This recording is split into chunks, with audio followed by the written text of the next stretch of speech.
கர்த்தர் நல்லவர். இன்றைய தியானத்திற்காக வேதத்திலிருந்து ஒரு வசனத்தை நம்ம எல்லாரும் சேர்ந்து வாசிக்கலாம் என்று விரும்புகிறேன். உங்கள் வேத புத்தகத்தில் யோவான் எழுதின சுவிசேஷம் 15வது அதிகாரம் அதன் 11வது வசனத்திற்கு நேராய் நீங்கள் எடுத்துக்கொள்ளுங்கள். நம்ம எல்லாரும் சேர்ந்து அதை வாசிக்க போகிறோம். யோவான் எழுதின சுவிசேஷம் 15வது அதிகாரம் 11வது வசனம். எடுத்தவங்க ஒரு ஆமென் சொல்லுங்க பார்க்கலாம். ரைட், சேர்ந்து வாசிக்கலாம். என்னுடைய சந்தோஷம் உங்களில் நிலைத்திருக்கும்படிக்கும் உங்கள் சந்தோஷம் நிறைவாயிருக்கும்படிக்கும் இவைகளை உங்களுக்கு சொன்னேன். இன்னொரு முறை வாசிக்கலாம். என்னுடைய சந்தோஷம் உங்களில் நிலைத்திருக்கும்படிக்கும் உங்கள் சந்தோஷம் நிறைவாயிருக்கும்படிக்கும் இவைகளை உங்களுக்கு சொன்னேன். ஹல்லேலூயா.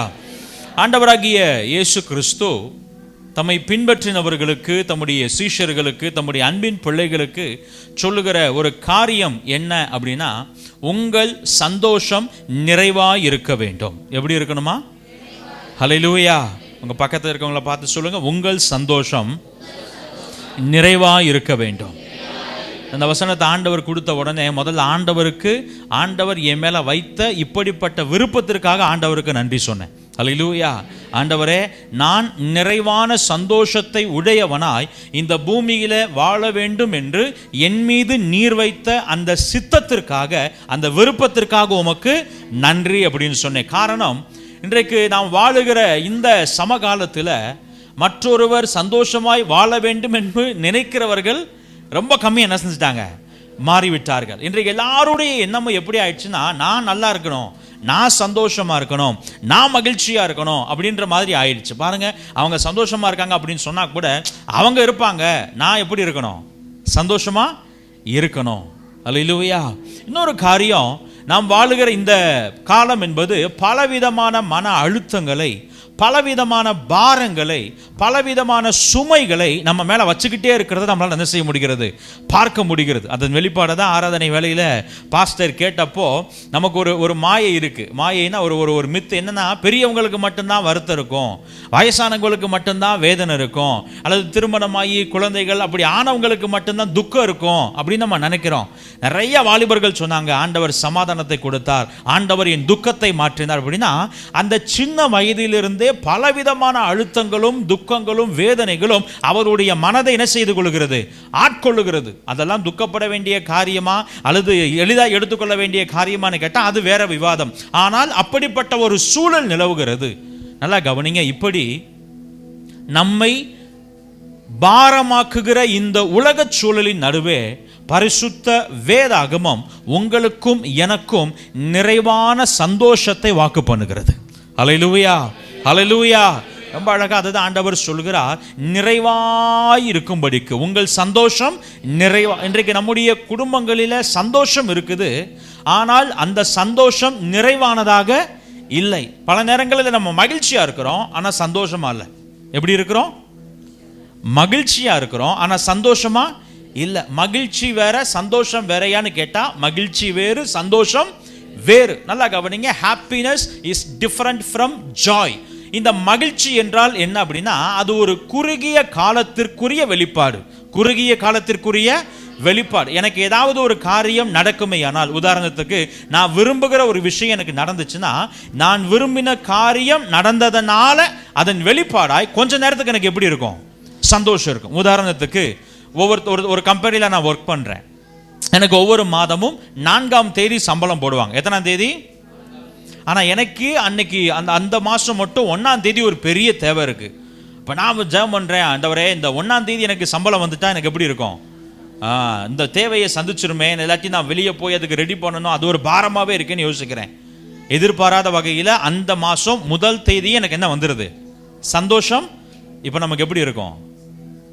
சந்தோஷமாக இருக்காது, மகிழ்ச்சியாக இருக்கும். அது ஏன்றதை சொல்கிறேன். எப்படி இருக்கும்? ஏன் தெரியுமா? அந்த 1ஆம் தேதி சம்பளம் வந்த அந்த மொமெண்ட்டில் என்னுடைய மொபைலில் அப்படி ஒரு மெசேஜ், இவ்வளவு அமௌண்ட் வந்து உங்களுக்கு டெபிட் ஆகிருக்கு, கிரெடிட் தானே, கிரெடிட் ஆகிருக்கு அப்படின்னு வந்தால் அதை பார்த்தோன்னே எனக்கு எப்படி இருக்கும்? அப்பாடா, எங்கே இருந்தாலும் சிரிப்போம். எங்கே இருந்தாலும் என்ன செய்வோம்? சிரிப்போம். அல்லது கத்தனும் போல் என்ன செய்யும்? தோணும். நல்லா கவனிங்க. இப்போ இதுவே 2 வாரம் கழித்து இதே சம்பவத்தை உங்ககிட்ட யாராவது சொல்லி, இந்த மாதம் 1ஆம் தேதி சம்பளம் போட்டாங்கல்ல, எங்கே அதே மாதிரி குதி அப்படின்னு சொல்லிட்டு என்ன செய்வோம்? காரணம், அந்த ஒரு சம்பவத்திற்கு வெளிப்பட்ட மகிழ்ச்சி என்பது அந்த குறுகிய காலத்திற்குள்ள முடிஞ்சு போகும். அந்த ஒரு நாளோ அந்த 2 நாளோ அந்த மகிழ்ச்சி என்ன செய்யும், இருக்கும். ஆனால் சந்தோஷம் என்பது கர்த்தர் தருகிற ஜாய், சந்தோஷம் என்பது என் வாழ்க்கையில நித்தியமாய் என்னாலும் எப்பொழுதும் எல்லா சூழ்நிலையிலும் ஒரே மாதிரி இருப்பது தான் சந்தோஷம். அல்லேலூயா. அதனால தான் வேதத்தில் பார்க்குறோம், பிலிப்பியருக்கு எழுதும் பொழுது பவுல் சொல்லுகிறார் 4வது அதிகாரம் 4வது வசனத்தில், கர்த்தருக்குள் எப்பொழுதும் நீங்கள் மகிழ்ச்சியாக இருக்கணும்னா அது முடியாது. காரணம், மகிழ்ச்சி குறுகிய காலத்திற்குரியது. ஆனால் இந்த சந்தோஷம் இருக்கு பார்த்தீங்களா, அது எப்பவுமே என்ன செய்ய முடியும், இருக்க முடியும். பவுல் திரும்ப சொல்லுகிறார், கர்த்தருக்குள் எப்பொழுதும் சந்தோஷமாய் இருங்கள் என்று மறுபடியும் உங்களுக்கு சொல்லுகிறேன். அல்லேலூயா. இப்ப இந்த சந்தோஷத்தை நான் பெற்றுக்கொள்ள வேண்டுமையானால் என்ன செய்யணும் அப்படின்னா, எனக்குள்ள இருக்கிற ஆவியானவர் தான் அந்த சந்தோஷத்தை எனக்கு என்ன செய்ய முடியும், கொடுக்க முடியும். அல்லேலூயா.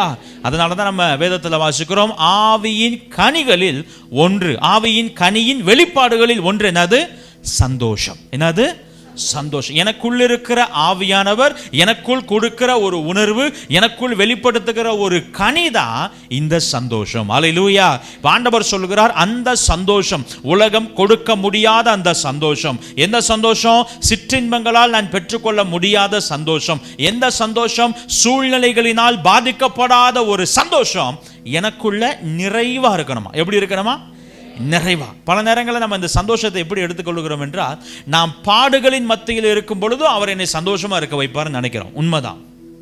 ஒரு தேவனுடைய பிள்ளை பிரச்சனை வந்தாலும் பிரச்சனை வராட்டினாலும் எந்த சூழ்நிலையிலும் அவருக்குள் இருக்கிற சந்தோஷத்தை யாரும் என்ன செய்ய முடியாது, எடுக்க முடியாது. ஆனால் பல நேரங்களில் நம்ம அந்த பாடுகளின் நடுவே வெளிப்படுகிற சந்தோஷமாய் மாத்திரமே பார்க்கிறோமே தவிர, அந்த சந்தோஷத்திற்காக ஆண்டவர் நம்முடைய வாழ்க்கையில் சில அற்புதங்கள் என்ன செய்கிறார். நம்ம நெகட்டிவ்லேயே பார்க்குறோம். எனக்கு வலிச்சாலும் சந்தோஷமாக இருக்கணும், நான் ஃபெயிலியர் ஆனாலும் சந்தோஷமாக இருக்கணும், நான் பெற்றுக்கொள்ள விழுந்தாலும் சந்தோஷமாக இருக்கணும், எனக்கு அடிபட்டாலும் சந்தோஷமாக இருக்கணும், நான் கீழே விழுந்தாலும், இப்படியே நெகட்டிவாகவே பேசுகிறோமே தவிர, நாம் பாசிட்டிவாய் நன்மையை அனுபவிக்கும் படிக்கும் ஆண்டவர் பல காரியங்களை நம்மளுடைய வாழ்க்கையில் என்ன செய்வார், நிச்சயம் செய்வார். எத்தனை பேர் விசுவாசிக்கிறீங்க? அல்லேலூயா. அதைத்தான் வசனம் சொல்லுகிறது, கர்த்தருக்குள் எப்பொழுதும் எப்படி இருக்கணுமா. இப்போ இன்றைக்கு நம்ம என்ன தியானிக்க போகிறோம் என்றால், இந்த சந்தோஷம் என்னில் நிறைவாக இருப்பதற்கு நான் என்ன செய்ய வேண்டும். என் குடும்பத்தில் ஆண்டவருடைய சந்தோஷம் என்ன செய்யணும், இருக்கணும். நான் திரும்ப சொல்கிறேன், கொஞ்சம் சந்தோஷம் இல்லை, அப்பப்போ வந்துட்டு போகிற ஒரு சந்தோஷம் அல்ல. ஒரு நாள் வரும் பொழுது மகிழ்ச்சியாக இருப்போம், அப்புறம் சந்தோஷமாக இருக்கிறோம் நினைக்கிறதுக்கு முன்னாடியே அடுத்து ஒரு ஆப்பு என்ன செஞ்சிடும், வந்துடும். இப்போ தானே சிரித்தோம், அதுக்குள்ள என்ன செஞ்சிருச்சு. பல கிறிஸ்தவர்களுக்கே இந்த பயம் உண்டு, இன்னைக்கு ரொம்ப சிரிச்சா ஏதாவது என்ன செஞ்சிடும் இல்லையா. அப்படி நினைத்து சிரிப்பை அடக்கிக் கொள்கிறவர்களுக்காக சோத்திரம்லாம் சொல்ல முடியாது, ஐயோதான். அல்லேலூயா. நமக்கு அப்படி ஒரு மனப்பான்மை நமக்குள்ளேயே விதைக்கப்பட்டு இருக்கிறது. ஆனால் வசனம் சொல்லுது, நீங்க எப்பவுமே எப்படி இருப்பீங்க. ஒரு ஆமென் சொல்லுங்க பார்க்கலாம். அல்லேலூயா. சரி, அந்த சந்தோஷம் நிறைவாக இருப்பதற்கு நான் என்ன செய்ய வேண்டும்? அதைத்தான் இந்த யோவான் எழுதின சுவிசேஷத்தில் முதல் வசனத்திலிருந்து 15வது அதிகாரத்தின் முதல் வசனத்திலிருந்து 10வது வசனம் வரைக்கும் ஆண்டவர் திரும்ப என்ன சொல்கிறார் என்றால், நீங்கள் என்னில் நிலைத்திருங்கள். அல்லேலூயா. அல்லேலூயா. ஆண்டவர் அது ஒரு இல்லஸ்ட்ரேஷனா சொல்றாரு. ஒரு கொடியானது ஒரு செடியின் மேல இணைந்து நிலைத்திருக்கிறது போல நீங்கள் என்னில் நிலைத்திருங்கள். அல்லேலூயா. உங்க பக்கத்துல இருக்கவங்கள பார்த்து சொல்லுங்க பார்க்கலாம், உங்க சந்தோஷம் நிறைவா இருக்கணும்னா தேவனுடைய அன்பில நிலைத்திருங்கள். சொல்லுங்க, நிலைத்திருங்கள். இந்த நிலைத்திருத்தல் என்பது ஏதோ ஒரு விதமான கனெக்ஷன் அப்படின்னு மட்டும் நம்ம புரிந்து கொள்ளக்கூடாது. காரணம், இது ஏதோ ஒரு சராசரியான தொடர்பு என்பதை தாண்டி இது ஒரு ஆழமான பிணைக்கப்பட்ட பிரிக்க முடியாத ஒரு உறவா இருக்க வேண்டும் என்று ஆண்டவர் விரும்புகிறார். அல்லேலூயா. அதனால தான் ஆண்டவர் அதற்கு சூட்டபிளான ஒரு எக்ஸாம்பிளை கொடுக்கிறாரு. ஒரு கொடியானது ஒரு செடியோடு இணைக்கப்பட்டு நிலைத்திருக்கிறது போல நீங்கள் என்னில் எப்படி இருக்கணுமா, நிலைத்திருக்க வேண்டும். நான் திரும்ப சொல்லுகிறேன், எனவே நீங்களும் நானும் தேவனோடு கொண்டிருக்கிற இந்த உறவு என்பது ஏதோ சராசரியான ஒரு உறவு, ஏதோ சராசரியான ஒரு கனெக்ஷன் என்பதை போல இல்லாமல் ஆழமான பிணைக்கப்பட்ட பிரிக்க முடியாத ஒரு உறவை என்ன செய்ய வேண்டும், இருக்க வேண்டும். ஹல்லேலூயா. நம்ம எல்லாருக்குமே சொந்தக்காரங்க இருக்கிறாங்க. நம்ம எல்லாருக்குமே சொந்தக்காரங்க இருக்கிறாங்க. இப்போ அந்த சொந்தக்காரங்களையே நம்ம 2 கேட்டகரியாக பிரிப்போம். ஒருத்தவங்க தூரத்து சொந்தக்காரங்க. எப்படிப்பட்டவங்க? அவங்க சொந்தக்காரங்க தான், ஆனால் எப்படி சொந்தம்? தூரத்து சொந்தம்.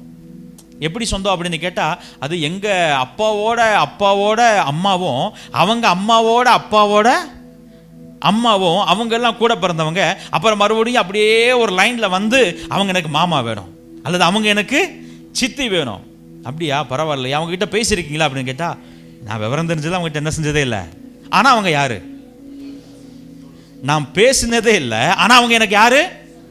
இது தூரத்து சொந்தம். என்ன சொந்தம்? ஆனால் இன்னொரு சொந்தம் இருக்கு. அந்த சொந்தம் என்ன சொந்தம்? நெருங்கின சொந்தம். அவங்க எனக்கு நெருங்கின சொந்தம். அப்படி அவங்க கிட்ட பேசிக்குவீங்களா? பரவாயில்லையா, பேசிக்குவீங்களாவா? அவங்க கிட்ட பேசாம எனக்கு நாளே என்ன செய்யாது, போகாது. எனக்கு ஏதாவது ஒன்று நடந்துச்சுன்னா அவங்க கிட்ட ஃபோன் பண்ணி சொல்லாட்டி என் மனசே என்ன செய்யாது. அவங்க வீட்டில் என்ன நல்லது கெட்டது நடந்தாலும் எனக்கு என்ன செஞ்சிருவாங்க, ஃபோன் பண்ணி சொல்லிடுவாங்க. அதான் கவனிங்க, 2 பேருமே யார் தான்? சொந்தக்காரங்க தான் 2 பேருமே. ஆனால் ஒருத்தவங்க இன்னொருத்தவங்க. ஹல்லேலூயா. நல்லா கவனிங்க, ஆண்டவர் உங்களுக்கும் எனக்கும் சொந்தக்காரராய் உறவுக்காரராய் மாத்திரம் அல்ல, நெருங்கிய உறவுக்காரராக இருக்க விரும்புகிறார். ஹல்லேலூயா, ஹல்லேலூயா. அவர் எனக்கு தெரியும், ஆண்டவரை நான் விசுவாசிக்கிறேன், ஆண்டவரை நான் நம்புறேன், அவருடைய ரட்சிப்பை நான் நம்புறேன். ஆனால் அவர் கூட ரொம்ப பழக்க வழக்கம், ரொம்ப பேச்சு அதெல்லாம் இல்லை, தெரியும், அவ்வளவுதான் இல்லை. அதனால ஆண்டவர் சொல்கிறார், என்னில் நிலைத்திருங்கள். என்னில் எப்படி இருக்கணும்? செடி கொடியானது செடியோடு நிலைத்திருக்கிறது போல நீங்கள் என்னில் என்ன செய்யணுமா? ஆண்டவர் இன்னொரு இடத்துல சொல்றாரு, நீங்கள் என்னிலும் நான் உங்களிலும் என்ன செய்திருக்கணும்? நிலைத்திருக்க வேண்டும். ஹல்லேலூயா, ஹல்லேலூயா. இந்த நிலைத்திருத்தல் நம்முடைய வாழ்க்கையில் இருக்க வேண்டுமே ஆனால், தேவனோடு இருக்கிற அந்த உறவில் நீங்களும் நானும் நிலைத்திருக்க வேண்டுமே ஆனால் 2 காரியங்களை நீங்களும் நானும் ஃபாலோ பண்ணணும். முதல் காரியம், to abide in God, be in touch with God. தேவனோடு நிலைத்திருக்க வேண்டுமே ஆனால் தேவனோடு தொடர்பில் இருக்க வேண்டும். எதில் இருக்கணும்? உங்க பக்கத்தில் இருக்க பார்த்து சொல்லுங்க, தேவனில் நிலைத்திருக்க வேண்டுமே ஆனால் தேவனோடு தொடர்பில் இருக்க வேண்டும். ஹல்லேலூயா. இந்த காலேஜ் அல்லது எங்கேயாவது விசேஷத்துக்கு முடிச்சுட்டு அப்படியே வந்தோம்னா நம்ம பக்கத்தில் இருக்கவங்க நமக்கு பாய் சொல்கிறவங்க சொல்லுவாங்க, டே பி இன் டச் அப்படின்னுவாங்க. பி இன் அப்படின்னு என்ன அர்த்தம்? தொடர்புலையே இரு, அப்பப்போயாவது ஃபோன் பேசுகிறா அப்படின்னு சொல்லுவாங்க. மாப்பிள்ளை, டேய் அட்லீஸ்ட் மாதத்துக்கு ஒரு தடவை என்ன செய்ய, கால் பண்ணு. அந்த அன்னைக்கு கேட்குறதோடு சரி. நம்மளும் பலர்கிட்ட சொல்லியிருப்போம்னு நினைக்கிறேன். நம்மளும் பண்ணலாம், அவங்களும் என்ன செய்யலை. நம்முடைய விசுவாச வாழ்க்கை, நம்முடைய ஆவிக்குரிய வாழ்க்கை அப்படி டச் இல்லாத, தேவனோடு தொடர்பில்லாத வாழ்க்கை என்ன செஞ்சிடக்கூடாது, இருந்துவிட கூடாது. ஹல்லேலூயா, ஹல்லேலூயா. நம்முடைய குடும்பங்களில் நம்மில் அவருடைய சந்தோஷம் நிறைவாய் இருக்க வேண்டுமே ஆனால் தேவனோடு நீங்களும் நானும் தொடர்பில் இருக்க வேண்டியது மிக மிக அவசியம். இந்த தொடர்பு எப்படி இருக்கணும்னா, it should be a constant communication. இது ஒரு நிலையான அல்லது முடிவில்லாத தொடர்ச்சியான ஒரு தொடர்பு என்ன செய்ய வேண்டும், இருக்க வேண்டும். நீங்கள் யாருக்காவது நல்ல ஒரு நெட்வொர்க் இருக்கிற இடத்துல வசிக்கிறவங்களுக்கு கால் பண்ணிங்கன்னா அவங்களுக்கு என்ன, இப்படி அவங்க பேசுகிறது தெளிவாக என்ன செய்யும், கேட்கும். இப்போ எங்கள் வீட்டிலலாம் பார்த்தீங்கன்னா வாசப்படியில் நின்னா டவர் நல்லா கிடைக்கும். கொஞ்சம் அப்படி லேசாக நகர்ந்துட்டோன்னு என்ன செஞ்சிடும், கட்டாயிரும். இப்போ 2 days முன்னால் நடந்துச்சு. யாரோ நம்ம விசுவாசத்தை யாரோ ஒருத்தர் கால் பண்ணியிருந்தார். நான் உட்காந்து ஒரு இடத்துல சோஃபாவில் ஒரு இடத்துல உட்காந்து பேசிகிட்டே இருந்தேன் நான். அப்புறம் சரி இந்த கை வலிக்குதுன்னு சொல்லிட்டு இந்த கையை மாற்றி இந்த பக்கம் காதில் வச்சு அதுவாக கட் ஆயிடுச்சு. என்னடா அப்படின்னு எடுத்து பார்த்தா நெட்வொர்க்கே இல்லை. இந்த கையிலிருந்து இந்த கையில் மாற்றினதுக்கு நெட்வொர்க்கே. இப்போ நெட்வொர்க் இப்படி சரியால் இல்லாத இடத்துல இருந்து ஃபோன் பேசினா நம்ம பேசினது கேட்கும், ஆனால் அவங்க பேசுறது புரியும், ஆனால் புரியாது. அவர் சொல்ல எத்தனை பேருக்கு விளங்குது? ஹல்லேலூயா. அப்போ தேவனோடு நீங்களும் நானும் கொண்டிருக்கிற உறவு என்பது 2G நெட்வொர்க்காக இருக்கக்கூடாது. 5G என்ன செய்யணும்? இன்னும் பல பேர் ஃபோனில் 5Gக்கு வந்துட்டோம். ஃபோனில் எங்கே வந்துட்டோம்? 5Gக்கு வந்துட்டோம். அதுலேயும் இப்போ ஃபோனில் இருக்கிற டேட்டா பத்தாதுன்னு வீட்டில் லேண்ட் கனெக்ஷன் எடுத்துடுறோம், ஏர் ஃபைபர் போட்டுடுறோம். காரணம் இந்த ஸ்பீட் என்ன செய்யலை, பத்தலை பாஸ்டர், பஃபர் ஆகுது. என்ன ஆகுது? ஆமாம், புரியாதவர்களுக்காக ஸ்தோத்திரம், நீங்கள் இன்னும் கரைபடாதவர்களாகவே இருக்கிறீர்கள். புரிந்தவர்களுக்கு இன்னும் எனக்கு இந்த ஸ்பீட் என்ன செய்யலை, ஒரு பிரேக் வருது. நல்லா கவனிங்க, ஆண்டவரோடு இருக்கிற ஐக்கியத்திலும் அந்த தொடர்ச்சியான தொடர்பு அல்லது நெருக்கமான தொடர்பு என்னாலும் இருந்து கொண்டே இருக்க வேண்டும். ஹல்லேலூயா, ஹல்லேலூயா. வேதத்தில் நம்ம தானியேலை குறித்து பார்க்க முடியும். தானியேலின் புஸ்தகம் 6வது அதிகாரத்தில் தானியேலுடைய அந்த சம்பவத்தை குறித்து வசனம் சொல்கிறது. இப்போ தானியேலை ராஜா ஒரு பெரிய பொறுப்பில் வச்சுட்டார். இப்போ கூட இருந்தவங்களுக்கு அது பொறுக்கலை. கூட இருந்தவங்களுக்கு என்ன செய்யலை? பொறுக்கலை. இப்போ கூட இருந்தவங்க என்ன செய்யறாங்க அப்படின்னா, தானியேலை ஏதாவது ஒரு விஷயத்தில் தப்பு கண்டுபிடிச்சு தானியேலை ராஜா கிட்ட மாட்டி விட்டு தானியேலுக்கு கிடைச்ச ப்ரொமோஷன்ல இருந்து தானியேல் என்ன செஞ்சிடணும்? சீட்டை காலி பண்ணிடணும்னு முடிவு பண்ணிட்டாங்க. இப்போ இவங்க இதுக்கு ஒரு குழு அமைக்கிறாங்க. எதுக்கு? தானியேலுக்கு குற்றம் கண்டுபிடிக்கிற குழு. இந்த அறிக்கை கொடுக்கிற குழு இப்போ நியமிக்கிறாங்க இல்லையா? அது மாதிரி இந்த குழு என்ன குழு? குற்றம் கண்டுபிடிக்கிற குழு. சொல்லுங்க, குற்றம் கண்டுபிடிக்கிற குழு. இப்போ இந்த குழு போய் தேடுது. இந்த குழு போய் என்ன செய்யுது? தேடுது. தானியேல் இதில் குற்றம் கண்டுபிடிக்கலாம். ஒருவேளை தானியேல் அவருடைய மேனேஜ்மெண்ட்டில் ஏதாவது தப்பு விடுவார்னு போய் தேடுனா மேனேஜ்மெண்ட்டில் ஒரு தப்பு என்ன செய்யலை? இல்லை. அப்புறம் மறுபடியும் பார்க்குறாங்க, சரி அவர் அக்கௌண்ட்ஸ் மெயின்டைன் பண்ணுறதுல ஏதாவது ஒரு தப்பு கண்டுபிடிச்சிடலாம், வரவு செலவில் சிக்க வச்சிடலாம் அப்படின்னு போய் அதில் இருக்கிறதெல்லாம் தேடி பார்த்தா எல்லாம் பக்காவாக என்ன செஞ்சுருக்கிறாரு? வச்சிருக்கிறாரு. சரி அவருடைய தனிப்பட்ட வாழ்க்கையில் ஏதாச்சும் ஒன்று பண்ணிடலாம், அதுவும் இல்லை. சரி அவர் வெளிநாட்டிலேருந்து வந்தவர், வெளிநாட்டிலேருந்து அடிமையாக வந்தவர், ராஜாவுக்கு விரோதமாக யாருக்கிட்டையாவது எதையாவது பேசுவார். என்னத்தை பெரிய பதவியில் வச்சுருந்தாலும் நான் இந்த நாட்டுக்காரர் இல்லை, ராஜா ஒரு நாள் தூக்கி விட்டு நான் என்ன செஞ்சிருவேன் அப்படி ஏதாவது பேசுவார், அதை வச்சு சிக்க வச்சிடலான்னு பார்த்தா அதுலேயும் தானியேல் என்ன செய்ய முடியலை? சிக்க வைக்க முடியலை. இப்போ எல்லா வழிகளையும் ட்ரை பண்ணிட்டு கடைசியில் ஃபைனலாக ஒரு முடிவுக்கு வராங்க.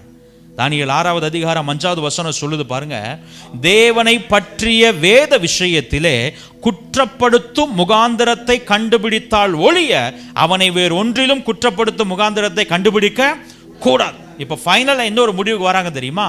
தானியேல் ஒழுங்கா தேவனை பற்றுகிற விஷயத்துல, ஜெபிக்கிற காரியத்துல, வேதம் வாசிக்கிற காரியத்துல ஒழுக்கமாய் ரெகுலரா இருக்கிற ஒரு மனுஷன் அந்த விஷயத்துல தானியேலை என்ன செய்யலாம்?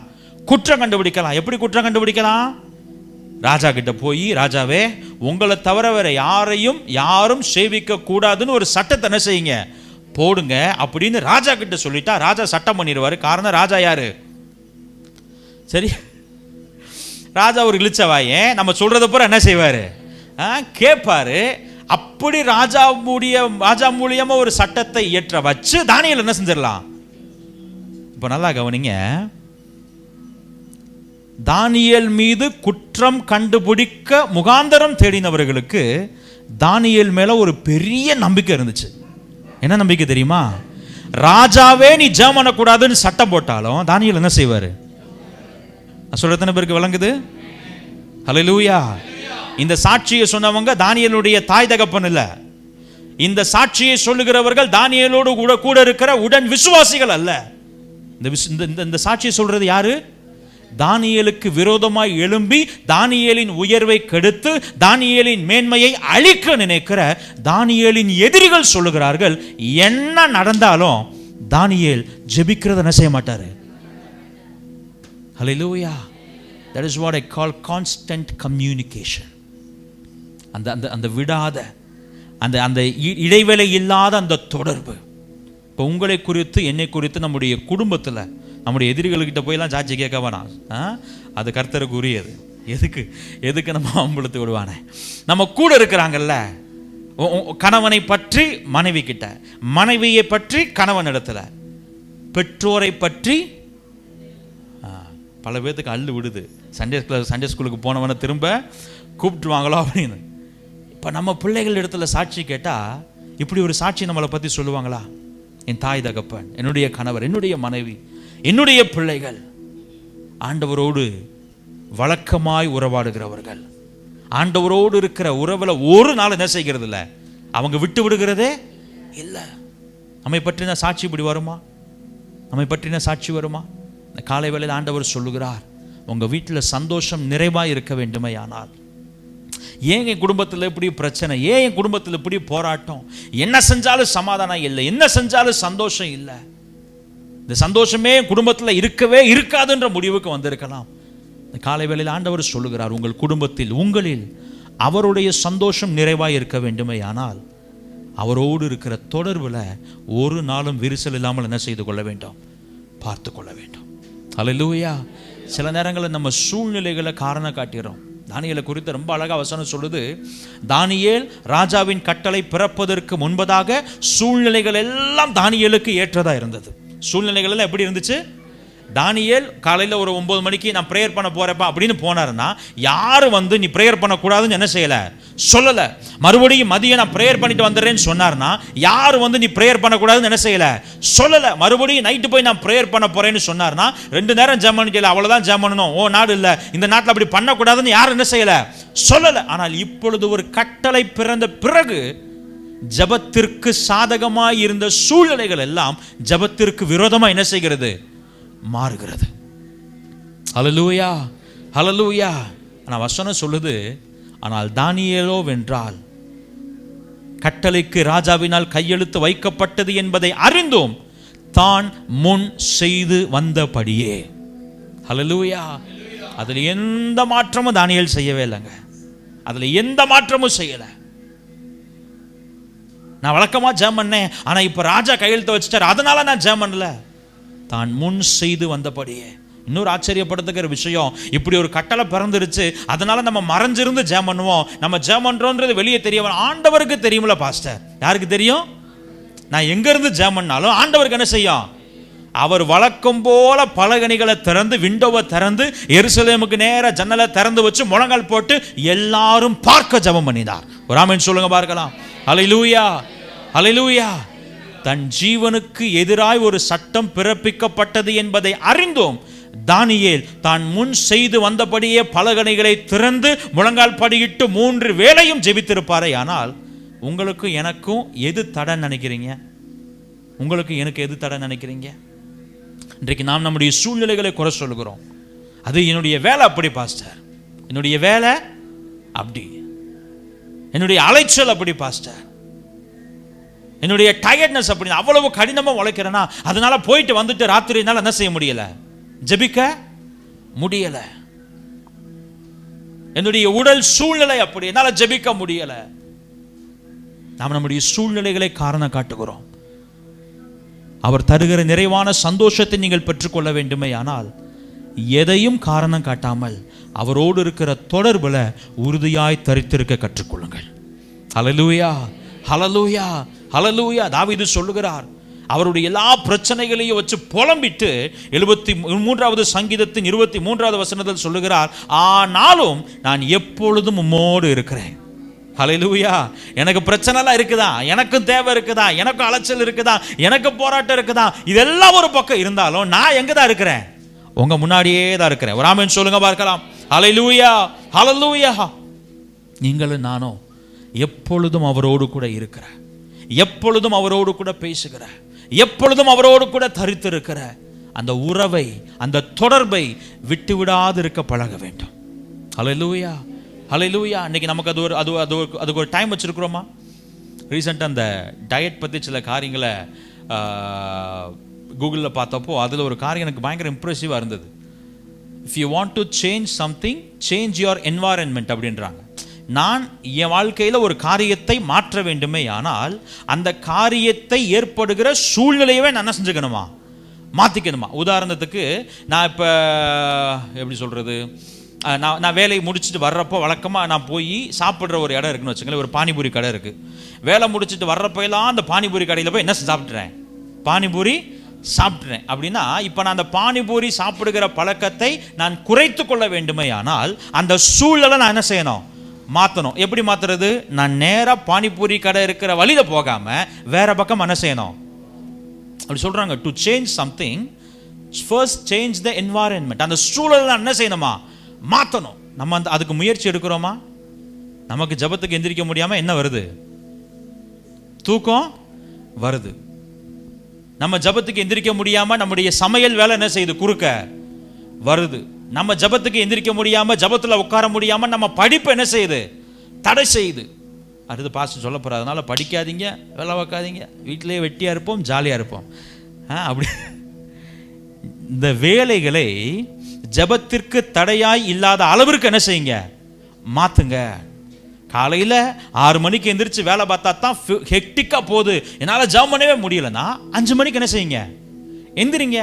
அந்த சூழலை நீங்கள் மாற்றுங்க. You can do it. இல்லை நான் காலையில் எந்திரிச்சு ரிவைஸ் பண்ணிட்டு 1 மணி நேரம் படிச்சுட்டு போகணும்னா நைட் 1/2 மணி நேரத்தை சேருங்க. காலையில் அல்லது 1/2 மணி நேரம் முன்னாடி என்ன செய்யுங்க, எந்திரிங்க.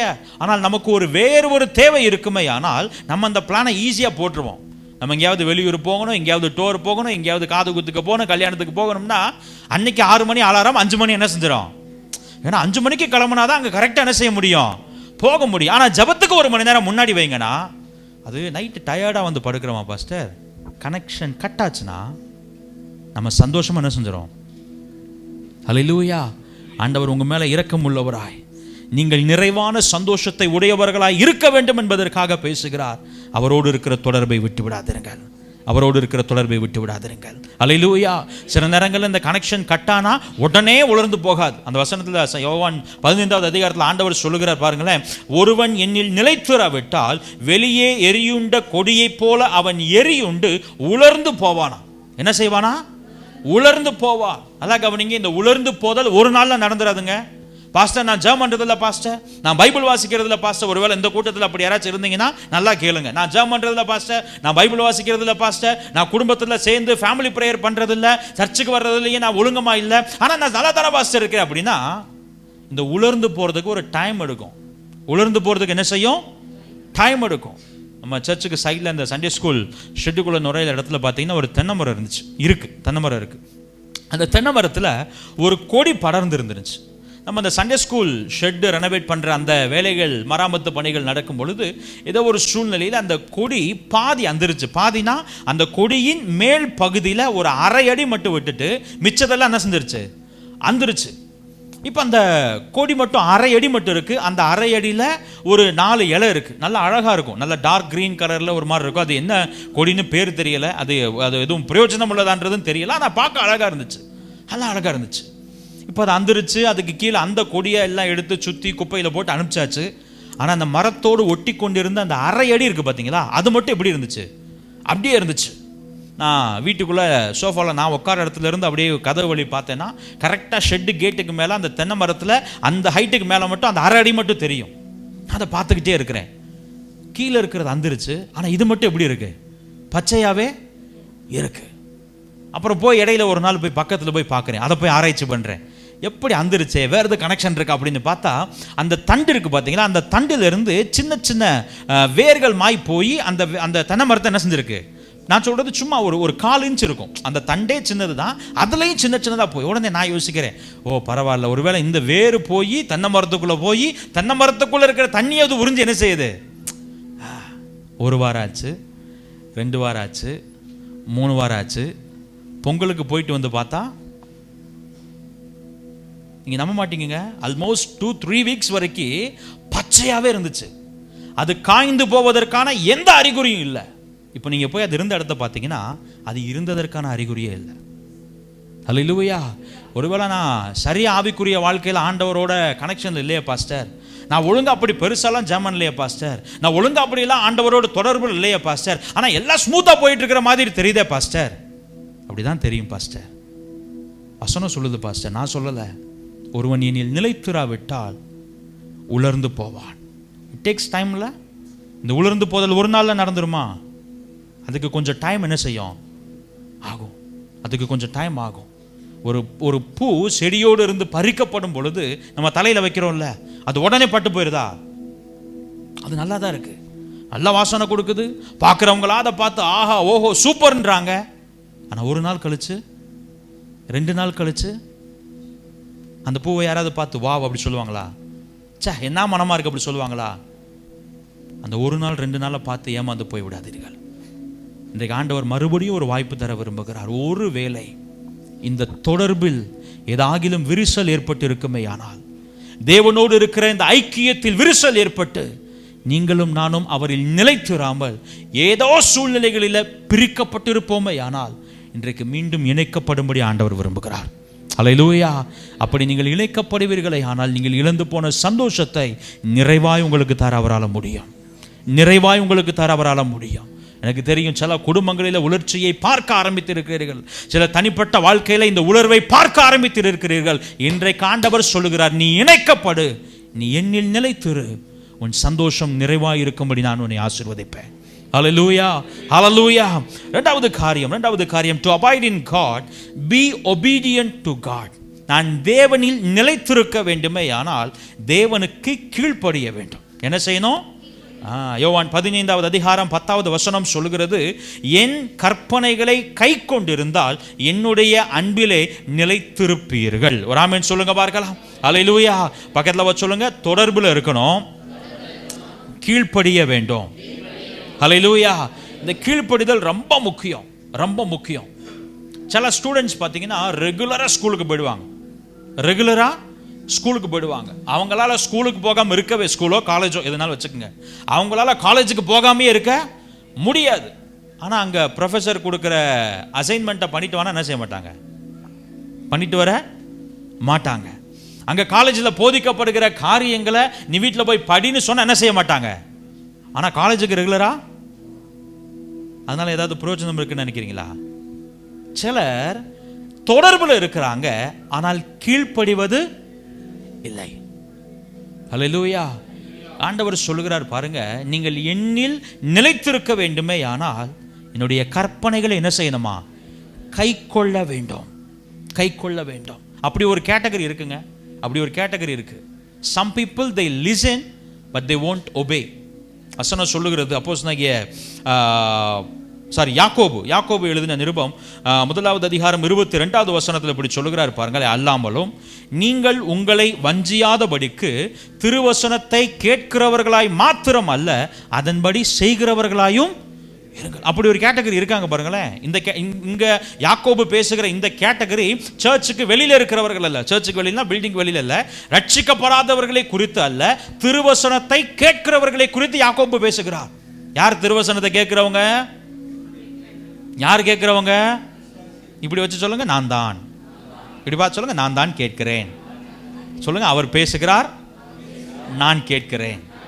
இப்ப ஒரு கேட்டகரி எப்படி இருக்கான்? திருவசனத்தை they listen to the word of God but they don't obey the word of God. அவர்கள் வசனத்தை கேட்கிறாங்க, சபையில் பிரசங்கம் பண்ணும் பொழுது, ஹோம் செல் பிரேயர்ல கர்த்தருடைய வார்த்தை வரும் பொழுது, எப்படியாவது கர்த்தர் தம்முடைய வார்த்தையை கொடுத்து, ஒரு ஆலோசனையை கொடுத்து, ஊழியக்காரர் மூலமா ஒரு கோளாறு சொல்லும் பொழுது அவர்கள் அதை கேட்கிறார்கள். ஆனா என்ன செய்யறது இல்லை?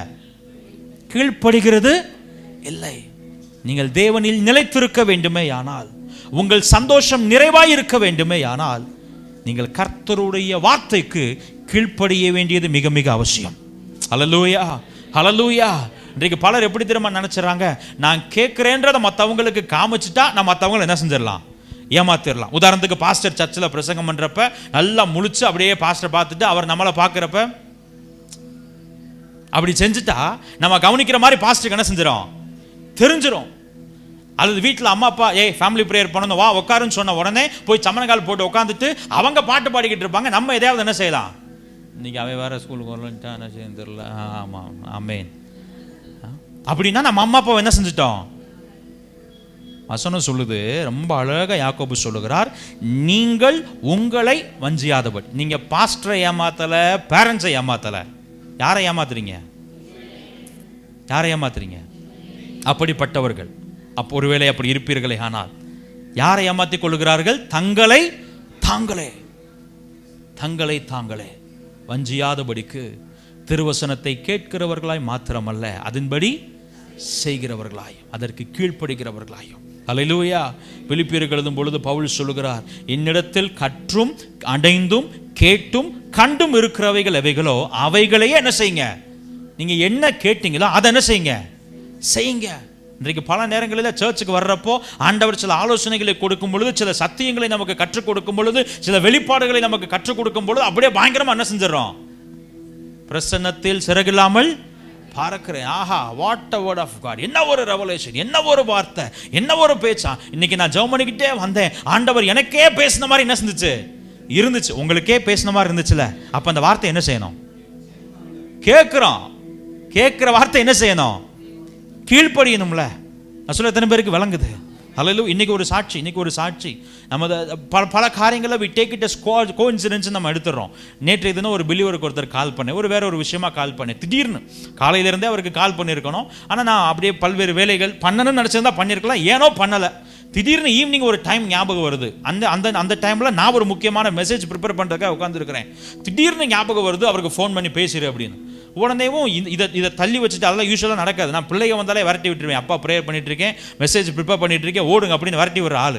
என்னமோ தெரியல, எடுத்து வச்சுட்டு ஃபோன் எடுத்துட்டு அவர் ஃபோன் பண்ணுறேன், சில காரியங்களை பேசுகிறேன். அவர் பைக்கில் போயிட்டு இருக்கிறேன் பாஸ்டர் அப்படின்றாரு. இன்னொருத்தருக்கு ஃபோன் பண்ணணும். நான் அவர் சொல்கிறேன், ஓரமாக நுப்பாட்டிட்டு பைக் ஓடிட்டே பேசாதீங்க, ஓரமாக நுப்பாட்டிட்டு என்ன செய்யுங்க, பேசுங்க அப்படின்னு சொல்கிறேன். அவர் சரிங்க பாஸ்டர் அப்படின்ட்டு நான் ஃபோனை கட் பண்ணிவிட்டு அப்புறம் இன்னொருத்தர் பேசுகிறார். முடிஞ்சு திரும்ப அவர்கிட்ட நான் பேசலை. முதல் ஆராதனைக்கு வந்துட்டு முடிச்சுட்டு அவர் சாட்சி சொல்கிறாரு, பாஸ்டர் நீங்கள் ஓரமாக நுப்பாட்டிட்டு பேச, இது வரைக்கும் நான் அப்படி சொன்னதே இல்லை, ஓரமாக நுப்பாட்டிட்டு பேச சொன்னீங்க, அந்த வார்த்தைக்கு நான் கீழ்ப்படிஞ்சேன். நான் நுப்பாட்டிட்டு போன கொஞ்சம் தூரத்தில் ஒரு பயங்கரமான ஆக்சிடென்ட். இதே மாதிரி இவர் மாதிரி பைக்கில் இவருக்கு முன்னாடி போன ஒருவருக்கு ஒரு பயங்கரமான ஆக்சிடென்ட். பாஸ்டர் ஆண்டவர் என் ஜீவனை காப்பாற்றினார் பாஸ்டர், நான் கீழ்ப்படிஞ்சேன். இந்த செய்தியை கேட்டு சொன்னார், நான் கீழ்ப்படிஞ்சேன் பாஸ்டர், ஆண்டவர் என்னை ஆபத்திலிருந்து பாதுகாத்தார். ஹல்லேலூயா, ஹல்லேலூயா. சின்ன சின்ன காரியங்கள், யதார்த்தமாய் பேசுகிற காரியங்கள் அல்லது தேவனுடைய சமூகத்திலிருந்து பேசுகிற காரியங்கள், அவைகளுக்கு நீங்களும் நானும் ஆவியில செவி கொடுத்து கீழ்ப்படிவோமே ஆனால் நம்முடைய சந்தோஷம் நிறைவாயிருக்கும், நம்முடைய சந்தோஷம் நிறைவாயிருக்கும். ஹல்லேலூயா, ஹல்லேலூயா. அதான் பவுல் சொல்லுகிறார், நீங்கள் எவைகளை கேட்கிறீர்களோ அவைகளை செய்யுங்கள், அப்பொழுது சமாதானத்தின் தேவன் உங்களோடு இருப்பார். நம்ம குடும்பத்தில் சமாதானம் வேணும்னு கேட்குறோம்ல, எனக்கு சமாதானம் வேணும் பாஸ்டர், எனக்கு நிம்மதி வேணும், என் குடும்பத்தில் அது இல்லை, என்ன செஞ்சாலும் அந்த நிம்மதி வரமாட்டுது, ஏன்டா வீட்டுக்கு போகிறோன்னு இருக்கு, சமாதானமே இல்லை பாஸ்டர்னு சொல்கிறீங்களா? சபையில் ஆண்டவர் கொடுக்கிற வாக்குத்தத்தங்களை, வார்த்தைகளை, ஆலோசனைகளை, சத்தியங்களை கீழ்ப்படிந்து பாருங்கள், சமாதானத்தின் தேவன் உங்கள் வீடுகளில் இருந்தல்வா. ஹல்லேலூயா, ஹல்லேலூயா. இந்த வேதம் நமக்கு சமாதானத்தை வர வைக்கிற வேதமே தவிர, இந்த வார்த்தை நமக்கு சந்தோஷத்தை பிறப்பிக்கிற வார்த்தையை தவிர ஒரு நாளும் தீமைக்கான வார்த்தை இல்லை, தீமைக்கான வார்த்தை இல்லை. எப்படி ஆண்டவரோடு இருக்கிற தொடர்புக்கு சூழ்நிலையை காரணம் காட்டுகிறோமோ, அதே போல கீழ்ப்படிதலுக்கும் சூழ்நிலை என்ன செஞ்சிடறோம், காரணம் காட்டிடுறோம். ஆண்டவர் சொல்கிற அதெல்லாம் இல்லை, நான் உனக்கு என்ன சொல்கிறேன்னா அதை என்ன செய், அதை அப்படியே செய்யணும். சில நேரங்களில் அதை நமக்கு ஏற்ற மாதிரி ஆல்ட்ரு பண்ணிக்கிறோம். நான் அப்படி நோட் பண்ணியிருக்கிறேன், பார்ஷியல் டிஸ்ஒபீடியன்ஸ் இஸ் டிஸ்ஒபீடியன்ஸ்.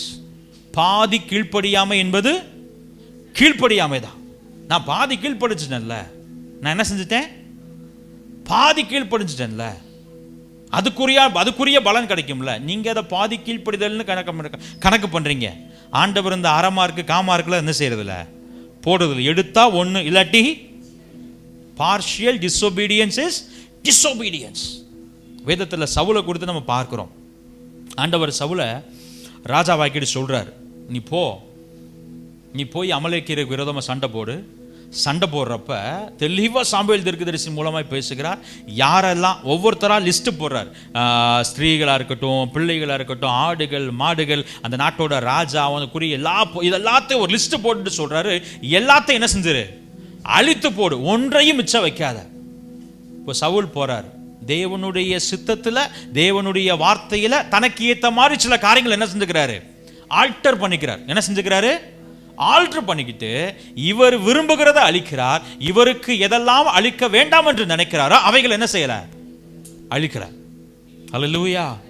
இப்போ திரும்ப வந்துட்டாரு. மறுபடியும் சாமுவேல் போய் சவுலை பார்க்குறாரு. பார்க்கும் பொழுது சவுல் சாமுவேல் கிட்ட சொல்றாரு, கர்த்தருடைய வார்த்தையை நிறைவேற்றினேன். எடுங்க பார்க்கலாம், 1 சாமுவேல் 15:13 எடுங்க. சாமுவேல் 15:13 நினைக்கிறேன். போனான்.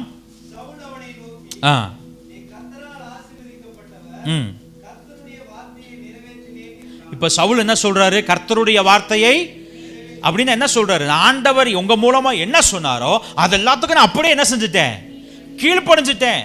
நான் அந்த மிஷனை அக்கம்ப்ளிஷ் பண்ணிட்டேன், முடிச்சிட்டேன், 100% சக்சஸ். உடனே சாமுவேல் கேட்கிறாரு, அப்படியானால் என் காதுகளில் விழுகிற சத்தம் என்ன, இந்த சத்தம் என்ன, நீ சொல்றீல நான் அப்படியே கீழ்ப்படிஞ்சிட்டேன், கர்த்தருடைய வார்த்தையை அப்படியே நிறைவேற்றிட்டேன்னு சொல்லுகிறையே சவுல், என் காதில் விழுகிற இந்த ஆடுகளின் சத்தம் என்ன? அதுக்கு முன்பதாக 11வது வசனத்தில் ஆண்டவர் சாமுவேல் கிட்ட சொல்லுகிறார், அவன் என்னை விட்டு திரும்பி என் வார்த்தைகளை நிறைவேற்றாமற் போனான். அல்லேலூயா. இப்ப சவுல் ஆண்டவருடைய வார்த்தையை சுத்தமா கேட்காம போனாரான்னு கேட்டா இல்ல, அழிச்சாரு. ஆனா ஆண்டவர் எவற்றையெல்லாம் அழிக்க சொன்னாரோ அவையெல்லாம் என்ன செய்யல, பாதி கீழ்ப்படிதல். என்ன கீழ்ப்படிதல்?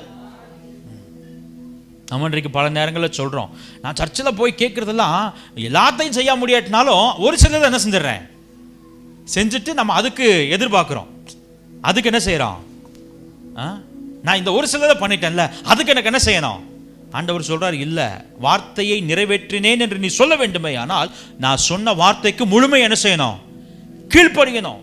அந்த வார்த்தையை எடுத்துக்கிட்டு என் இஷ்டத்துக்கு அதை ஆட் பண்ணிக்கிட்டு எனக்கு எதெல்லாம் தோன்றுகிறதோ அதையும் அதில் சேர்த்து அதை மாடிஃபை பண்ணி நான் என்ன செய்யக்கூடாது, செயல்படுத்த.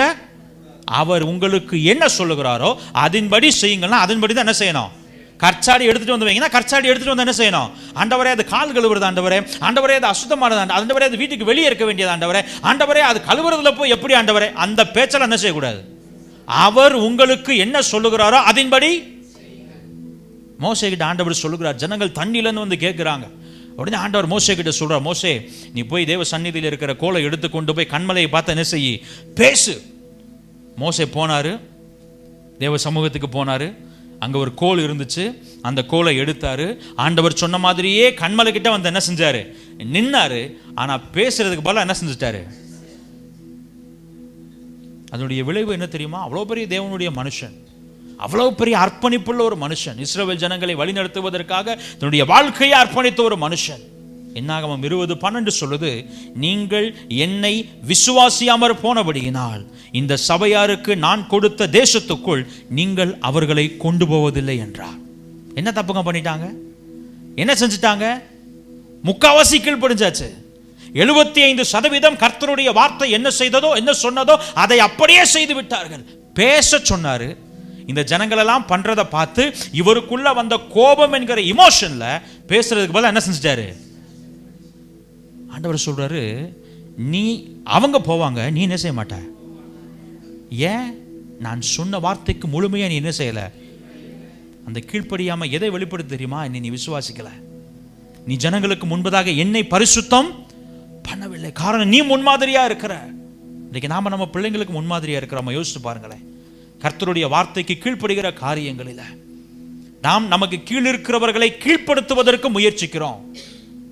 அவர்களை கீழ்ப்படிய வைக்கணும், அவர்களை ஒபே பண்ண வைக்கணும். நான் சொன்னதை கேட்கணும், அப்பா சொன்னதை கேட்கணும், அம்மா சொன்னதை கேட்கணும், நான் சொல்றதை கேட்காட்டி உன்னை அடிப்பேன். நம்ம அவங்களை கீழ்ப்படுத்த நினைக்கிறோம். ஆனால் நாம் தேவனுக்கு கீழ்ப்படுகிறோமா? நம்ம பிள்ளைகள் நம்மளை குறித்து அப்படி ஒரு சாட்சி கொடுக்க முடியுமா? ஆண்டவர் என்ன சொல்றாரோ, வசனம் என்ன சொல்லுதோ, சபையில் என்ன போதிக்கப்படுகிறதோ அதை என் தாயும் தகப்பனும் கீழ்ப்படுகிறார்கள் என்று நம்மை குறித்து சாட்சி சொல்ல முடியுமா? தேவனுக்கு கீழ்ப்படுகிறவர்களாய், தேவனுக்கு கீழ்ப்படுகிறவர்களாய். இந்த கீழ்ப்படிதல் இட்ஸ் a serious issue. இது ரொம்ப ஒரு கவனமாய் பார்க்க வேண்டிய ஒரு காரியம். நம்ம அதை ஏதோ அப்படியே கீழ்ப்படியாம தானே, ஏதோ ஒரு விஷயம் தானே, ஒரு விஷயத்தில் கீழ்ப்படியாதனால தான் நீங்களும் தான் இப்படி இந்த வெக்கையில் இங்கே வந்து உட்கார வேண்டியது இருக்குது. இல்லாட்டி நம்ம வாட்டுக்கு ஏதேனும் தோட்டத்தில் பழுகி பெருகி அவன் வாட்டுக்கு பிடிங்கி தின்னுட்டு அவரோடைய நேரடியாக ஜாலியாக பேசி என்ன செஞ்சுருக்கலாம். நம்ம ஈஸியாக இன்னைக்கு சொல்கிறோம்ல, ஏதோ ஒரு விஷயத்தில் நான் கீழ்ப்படிக்கலையா. ஆதாம் எத்தனைக்கு கீழ்ப்படியல? 9க்கு கீழ்ப்படியாமல் இருந்தார். ஒரே ஒரு விஷயம் சொல்லுங்க, ஒரே ஒரு விஷயம். ஆதாம் ஆண்டவர் கூப்பிட்டு நீ என்னெல்லாம் செய்யலான்னு ஒரு லிஸ்ட் போடுறாருங்க. என்ன சொல்றாரு? நீ என்னெல்லாம், அதுல என்ன இருந்துச்சு? தோட்டத்தில் இருக்கிற சகல விருட்சத்தின் கனியை நீ என்ன செய்யலாம்.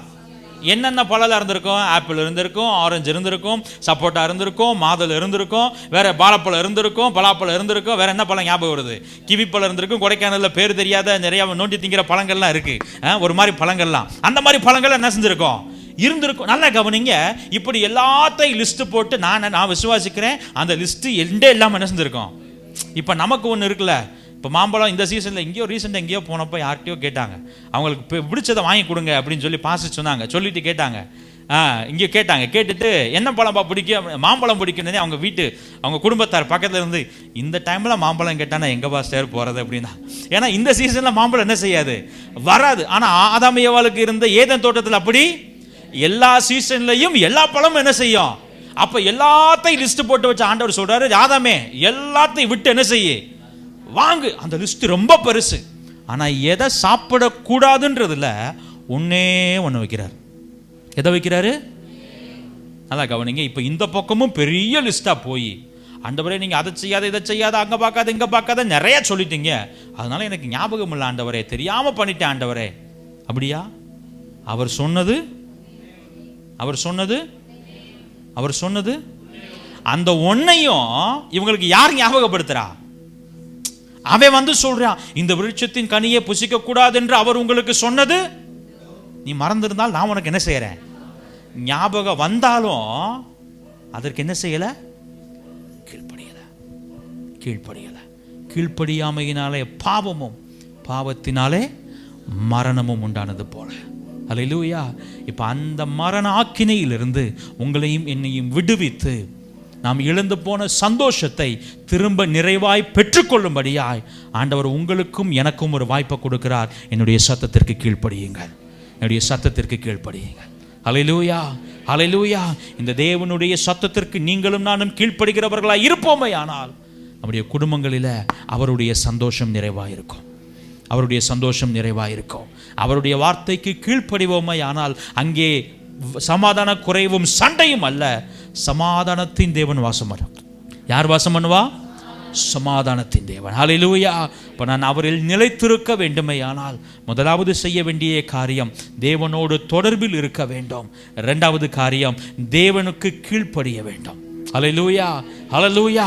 நாம் இப்படி செய்யும் பொழுது ஒரு மனிதனுடைய வாழ்க்கையில் என்ன விதமான மாற்றங்கள் ஏற்படுகிறது, எப்படி அந்த நிறைவான சந்தோஷம் வருது அப்படின்னா முதல் காரியம் யோவான் 15:3 சொல்கிறது, நான் உங்களுக்கு சொன்ன உபதேசத்தினாலே நீங்கள் இப்பொழுதே சுத்தமாகி இருக்கிறீர்கள். தேவனோடு தொடர்பில் இருக்கிற ஒரு மனுஷன், தேவனுடைய வார்த்தைக்கு கீழ்ப்படுகிற ஒரு மனுஷனுடைய வாழ்க்கையில் முதலாவது நடைபெறுகிற மாற்றம் என்னவென்றால் அவன் சுத்தமாகிறான். அல்லேலூயா, அல்லேலூயா. அசுத்தங்கள் அவனை விட்டு நீங்கி, பாவத்தின் கரைகள் அவனை விட்டு நீங்கி, அவனை அசுசிப்படுத்துகிற எந்த பழக்க வழக்கமும் அந்த மனுஷனை விட்டு நீங்கி, அந்த மனுஷியை விட்டு நீங்கி அவன் சுத்தமாக்கப்படுகிறான். அல்லேலூயா. எப்படி ஒரு கொடியில அந்த கொடி கனி தருவதற்கு இடையூறாய் அந்த கொடியிலிருந்து வருகிற அந்த நியூட்ரிஷன்ஸ், அந்த சத்துக்களை தேவையில்லாம சாப்பிடுகிற கிளைகளை அந்த தோட்டத்துக்காரர் என்ன செய்வாரா? காரணம், இந்த கொடிக்கு போய் நியாயமாய் சேர வேண்டிய எல்லா அந்த சத்துக்களையும் இந்த ஒரு கிளை என்ன செஞ்சிருது.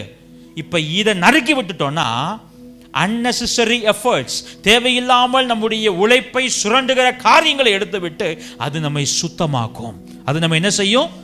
சுத்தமாக்கும். அல்லேலூயா.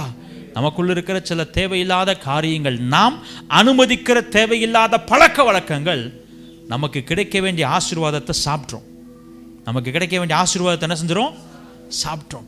இப்போ முதல்ல ஒரு மனுஷன் தேவனோடு தொடர்பில் வந்து தேவனுக்கு கீழ்ப்படுகிற வாழ்க்கை வாழும் பொழுது ஆண்டவர் முதல்ல என்ன பண்றாருன்னா, என்னுடைய உழைப்பை, என்னுடைய சந்தோஷத்தை, என்னுடைய ஆசீர்வாதத்தை, என்னுடைய மேன்மையை, எனக்குள் இருக்கிற எந்த தேவையில்லாத பழக்க வழக்கங்களாம் தின்று கொண்டிருக்கிறதோ அவைகளை கட் பண்ணி என்னை விட்டு விலக்குவார். நான் சுத்தமானவனாய் மாறுகிறேன். அல்லேலூயா, அல்லேலூயா. யார் அப்படி சுத்தப்படுத்தப்படுகிறார்களோ அவங்க ஸ்டேஜ் 2க்கு போவாங்க. என்ன ஸ்டேஜ் தெரியுமா? யோவான் 15:5 சொல்கிறது, அவன் மிகுந்த கனிகளை கொடுப்பான். என்ன செய்வாங்களா? அல்லேலூயா. இப்போ நான் சுத்தமாயிட்டேன்னா ஆண்டவர் எனக்கு தருகிற ஆசீர்வாதங்கள் எல்லாம் என் வாழ்க்கையில் என்ன செய்ய ஆரம்பிக்கும்? வெளிப்பட ஆரம்பிக்கும். நான் கனி கொடுக்கிற வாழ்க்கை வாழ ஆரம்பிப்பேன். அல்லேலூயா. இந்த கனி கொடுக்கிற வாழ்க்கை என்றால் என்ன அப்படின்னா, தேவனுக்கு பிரியமான வாழ்க்கை வாழுவது. என்ன வாழ்க்கை வாழுவது?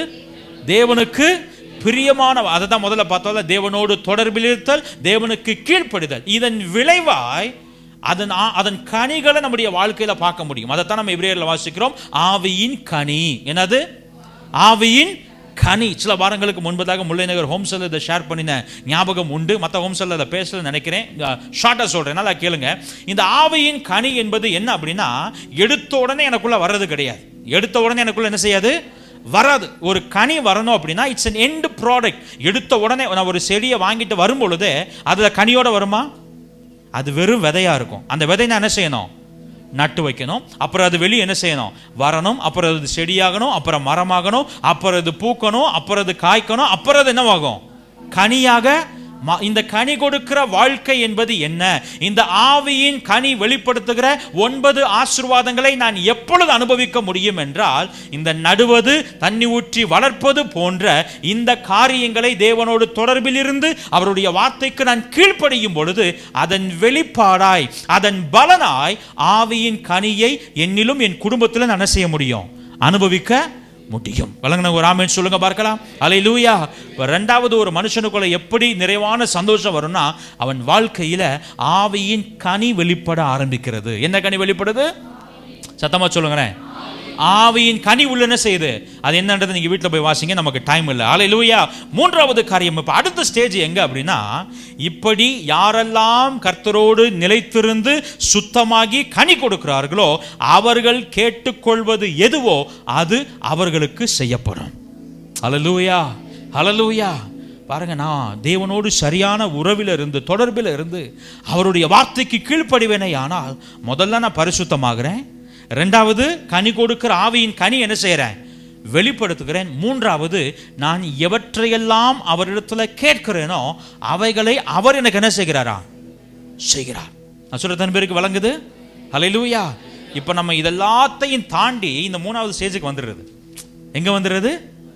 இம்புட்டையும் தாண்டி இப்போ 3/4 மணி நேரம் பேசியிருக்கோம்ல, இந்த 3/4 மணி நேரத்தை ஸ்கிப் பண்ணிட்டு டைரக்டா எங்க வந்துடுறது? ஆண்டவரே உம்முடைய நாமத்தினாலே அவைகளை கேட்டாலும் அவைகளை, அது யாருக்கு கிடைக்கும்? யார் கனி கொடுக்கிற வாழ்க்கை, யார் கனி கொடுக்கிற வாழ்க்கை வாழ முடியும்? யார் சுத்தமா இருக்கிறார்களோ.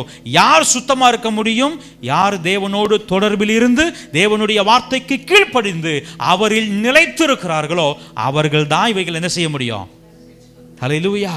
யோசித்து பாருங்க, ஒரு மனுஷனுக்குள்ள இந்த 3 மாற்றங்கள் வருது. நான் சுத்தமாகிறேன், நான் கனியை வெளிப்படுத்துறேன், நான் கேட்டுக்கொள்வது எதுவோ அதெல்லாம் எனக்கு செய்யப்படுதுன்னா அது நிறைவான சந்தோஷம், அது நிறைவான. இதெல்லாம் சொல்லிட்டு தான் ஆண்டவர் சொல்லுகிறார், உங்கள் சந்தோஷம் நிறைவாக இருக்கும்படிக்கு இவைகளை உங்களுக்கு சொன்னேன். அல்லேலூயா. இந்த காலை வேளையில் வந்திருக்கிறதே உடைய பிள்ளையே, உங்கள் சந்தோஷம் நிறைவாக இருக்கும்படிக்கு இன்றைக்கு ஆண்டவர் உங்களோடு பேசி இருக்கிறார். கேட்ட வார்த்தைகளில் ஏதாகிலும் காரியங்களில் அவரோடு தொடர்பில் இருக்கிற காரியமாக இருக்கட்டும், நம்முடைய ஆவிக்குரிய தொடர்பாக இருக்கட்டும், அவருக்கு கீழ்ப்படுகிற காரியமா இருக்கட்டும், இது இரண்டில் ஏதாவது காரியத்தில் நீங்களும் நானும் சோர்ந்து போய் இருப்போமே ஆனால், இவைகளில் ஏதாகிலும் காரியங்களில் நீங்களும் நானும் கவனக்குறைவாக இருப்போமே ஆனால், இன்றைக்கு ஆண்டவர் விரும்புகிற காரியம், மறுபடியும் கொடியாகிய நீ செடியாகிய எண்ணில் இணைத்துக்கொள். உன் சந்தோஷம் நிறைவாக இருக்கும்படி உன்னை நான் ஆசீர்வதிப்பேன். கண்களை மூடி ஆண்டவரை நோக்கி பார்க்கலாம்.